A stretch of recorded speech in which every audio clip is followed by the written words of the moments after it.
أعوذ بالله من الشيطان الرجيم. بسم الله الرحمن الرحيم. وسارعوا إلى مغفرة من ربكم وجنة عرضها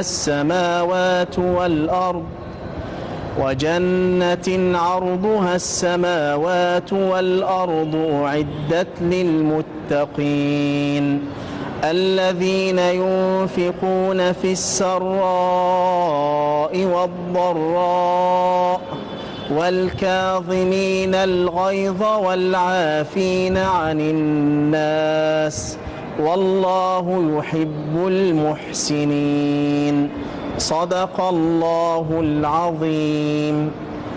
الحمد لله رب العالمين، والصلاة والسلام على أشرف الخلق وسيد المرسلين سيدنا محمد صلى الله عليه وسلم، وعلى آله وصحبه والتابعين ومن سار على نهجهم وهديهم إلى يوم الدين. والله ما في الخلق مثل نبينا في الفضل والأخلاق والعرفان، فهو النبي الهاشمي المصطفى من خيرة الأنساب من عدنان. لو حاول الشعراء وصف محمد وأتوا بأشعار من الأوزان، ماذا يقول القائلون لأحمد بعد الذي قد جاء في القرآن؟ فللخلق أرسل رحمة ورحيما، صلوا عليه وسلموا تسليما. أما بعد أيها الأحبة الكرام، فإننا نعيش اليوم مع موضوع من أعظم المواضيع، مع خلق كريم من أخلاق هذا الدين، خلق أمرنا به ربنا جل وعلا وحثنا عليه نبينا محمد صلى الله عليه وسلم، ألا وهو خلق العفو. فنحن في زمن أحوج ما نكون إلى العفو، أحوج ما نكون إلى أن نتخلق بهذا الخلق العظيم الذي كان النبي صلى الله عليه وسلم مدرسة في هذا الخلق العظيم. فأيها الأحبة الكرام، لو أننا نظرنا في سيرة النبي صلى الله عليه وسلم لوجدنا أن النبي صلى الله عليه وسلم كان رحمة للعالمين، وكان صلى الله عليه وسلم ميدانا للعفو عن الناس جميعا. ولو أننا أردنا أن نذكر مواقف النبي صلى الله عليه وسلم في العفو، وهو قدوتنا وهو معلمنا صلى الله عليه وسلم، لاحتجنا إلى لقاءات ولقاءات ولقاءات، ولكننا نذكر بعض المواقف من عفوه صلى الله عليه وسلم.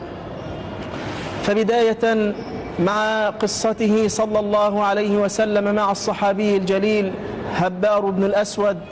فكان هبار بن الأسود قد أراق النبي صلى الله عليه وسلم دمه، بل قال بداية: من رأى هبار بن الأسود فليحرقه.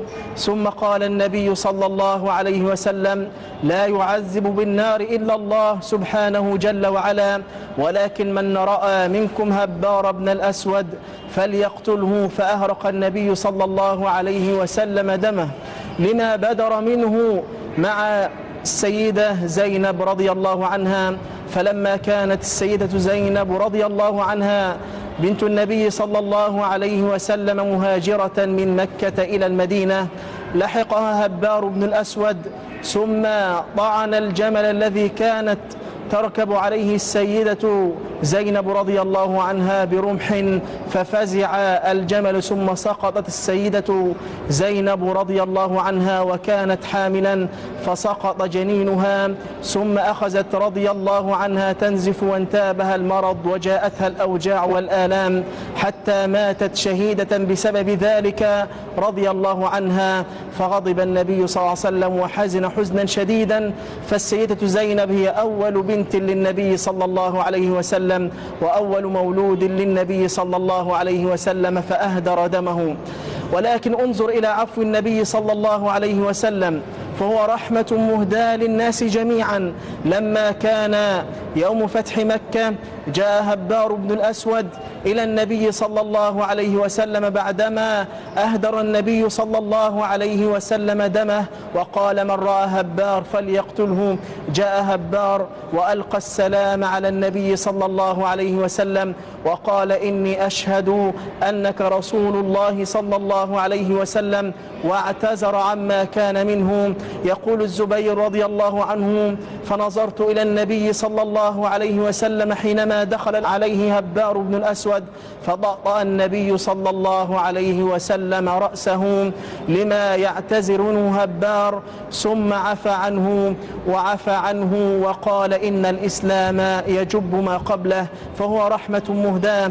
ونرى ما كان منه صلى الله عليه وسلم مع أهل قريش أولئك الذين أخرجوه من مكة وطردوه من بيته صلى الله عليه وسلم. يأتي يوم فتح مكة فيأتي أبو سفيان رضي الله عنه ويقول له سعد بن عبادة اليوم يوم أزل الله عز وجل قريشا، اليوم يوم الملحمة.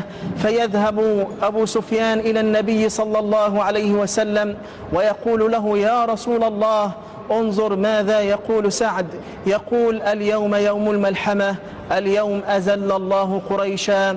فيقول النبي صلى الله عليه وسلم كذب سعد أي أخطأ سعد، اليوم يوم المرحمة، اليوم أعز الله قريشا. ثم يعلن النبي صلى الله عليه وسلم العفو عن أهل مكة جميعا ويقول من دخل البيت الحرام فهو آمن ومن دخل دار أبي سفيان فهو آمن، إنه النبي صلى الله عليه وسلم. وعلى هذا أيها الأحبة الكرام كان هذا العفو ذلك الخلق من أخلاق الأنبياء.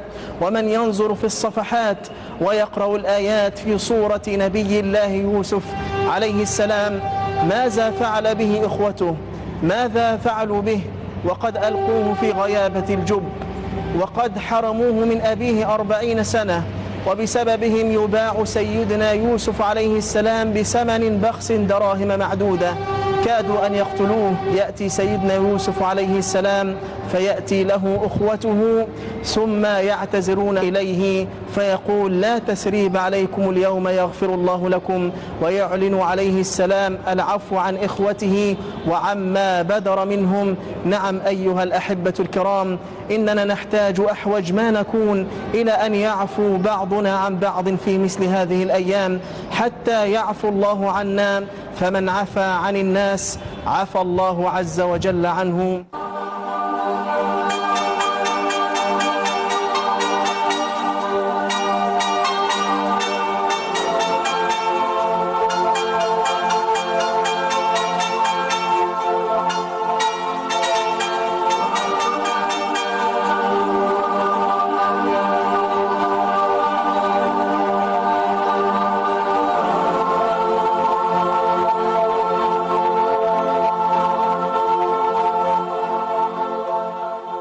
وما زلنا نواصل الحديث أيها الأحبة الكرام عن هذا الخلق العظيم وهو خلق العفو.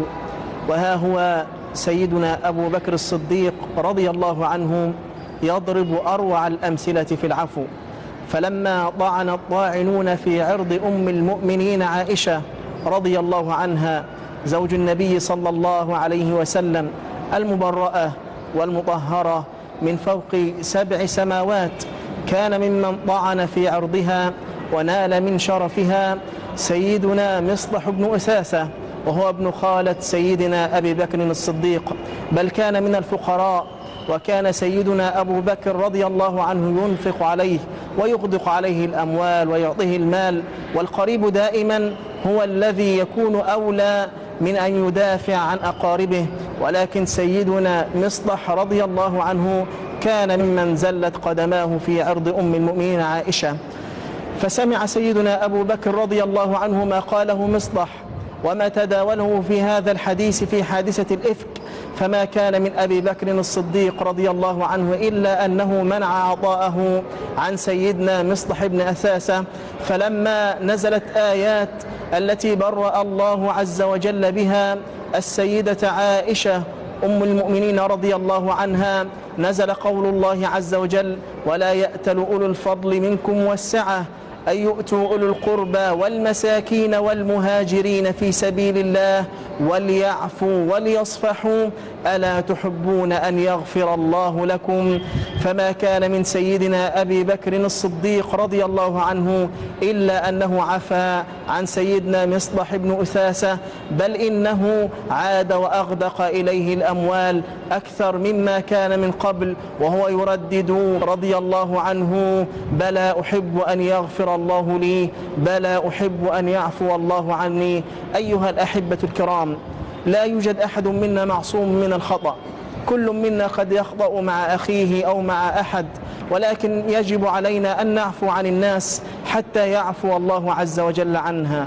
يجب وينبغي للزوج أن يعفو عن زوجته، وللأخ أن يعفو عن أخيه، وللأب أن يعفو عن ابنه، وللجيران أن يعفو بعضهم عن بعض، بل ينبغي على المسلمين جميعا أن يعفو بعضهم عن بعض وليعلنوا العفو، وليكون العفو سمة بين الناس جميعا.